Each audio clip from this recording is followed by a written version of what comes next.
இங்கே பாருங்கள் கையாந்திர செடியை தலன்னு மண்டி இருக்கு பாருங்கள் கையாந்திர. இது விதைகளை ஒரு வயலில் ஒருத்தங்களை சொல்லி பறிச்சுட்டு வர சொன்னாங்க ஹேர் ஆயில் செய்கிறதுக்காண்டி. அப்போ அவங்க நிறைய பறிச்சுட்டு வந்தாங்க. அதோட விதைகளை போட்டாங்க. விதைகளை போட்டோன்னே இவ்வளோ மண்டி இருக்குது. நல்லா நம்மளாக ஹேர் ஆயில் செய்யலாம். மருதாணி, கையாந்திர, இதை செம்பருத்தி இலை, செம்பருத்தி பூவு, பூலாய் இலை இதெல்லாம் போட்டு நம்ம தேங்காய் எண்ணெயில் அரைச்சி அதை காய்ச்சோம்னா முடிக்கு சூப்பராக கருகருன்னு இருக்கும். அடுத்தது நம்ம கீரை பார்ப்போம். இது பசலிக்கீரை.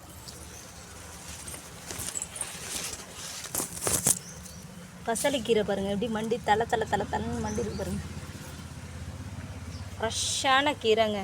நம்ம எதுவும் இது பண்ணலை. நல்லா ஃப்ரெஷ்ஷான கீரை.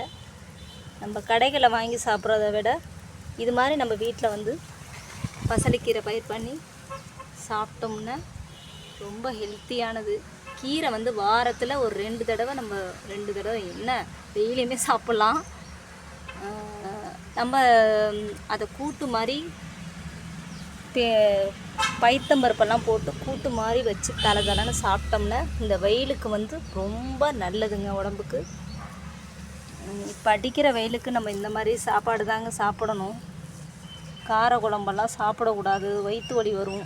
இது மாதிரி பசலிக்கீரை செஞ்சு தலைன்னு கூட்டு வச்சு சாப்பிடுங்க. எவ்வளோ அழகாக இருக்குது பாருங்க. நம்மளோட மல்லி செடியை பாருங்கள், சூப்பராக இருக்கா. இங்கே இருங்களேன். அந்த மல்லிச்செடி நம்ம இலைகளை கொஞ்சம் கட் பண்ணி விட்டுட்டே இருந்தோம்னா நல்லா முட்டு விடுதுங்க. சும்மா சின்னதாக ஒரு குச்சி வைக்கிறது தான். அதில் செடியிலே அத்தனைது அவ்வளோ பூ பூக்குது பாருங்கள். எங்கள் அக்கா வீட்டில் வச்சுருந்தது எப்படின்னா பெரிய செடியாக கொடியாக போகுது. அவங்க கட் பண்ணாமலே விட்டுட்டாங்க. கட் பண்ணி விடணும். அவங்க கட் பண்ணவே இல்லை. அதனால் அது ஒரு பெரிய கொடி மாதிரி போகுது. இது நம்ம அப்படியே கிள்ளி கட் பண்ணி கத்திரிக்கோளால் கட் பண்ணி இலையை கட் பண்ணி அப்படியே சைஸ் பண்ணிக்கிட்டு இருந்தோம்னா அந்த செடியிலே நிறைய பூ பூக்கும். இது சின்னோண்டு செடி, அதனால் இவ்வளோ தான் பூ இருக்கும். இது நல்லா கொஞ்சம் இதானதுன்னு நிறைய பூக்கள் வைக்கிங்க.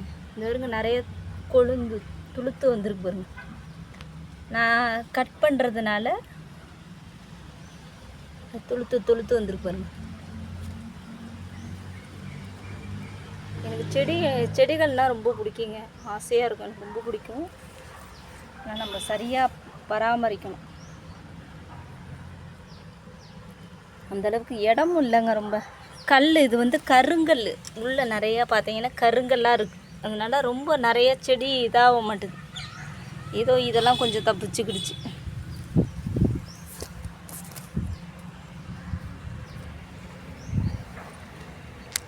அப்படியே கிட்டக்க போக முடியலங்க. மருதாணி பூ வாசிக்குது.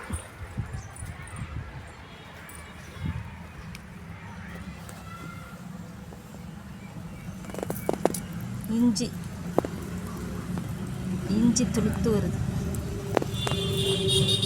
அந்த ரோஸில் இந்த சைடில் துளுத்து வருது. அவ்வளோதாங்க நம்ம வீட்டு பூச்செடிகள். நல்ல இந்த மாதிரிலாம் கீரை கூட்டெல்லாம் வச்சு சாப்பிடுங்க. இந்த வெயிலுக்கெல்லாம் நிறைய இந்த மாதிரி கூட்டு சேர்த்துக்கிட்டிங்கன்னா நம்ம ஹெல்த்தியாக நல்லா இருக்கலாம். கார குழம்பெல்லாம் அதிகமாக சாப்பிடாதீங்க. இது மாதிரி வச்சு சாப்பிடுங்க. பாய். அவ்வளோதாங்க நம்மளோட வீடியோ. பாய்.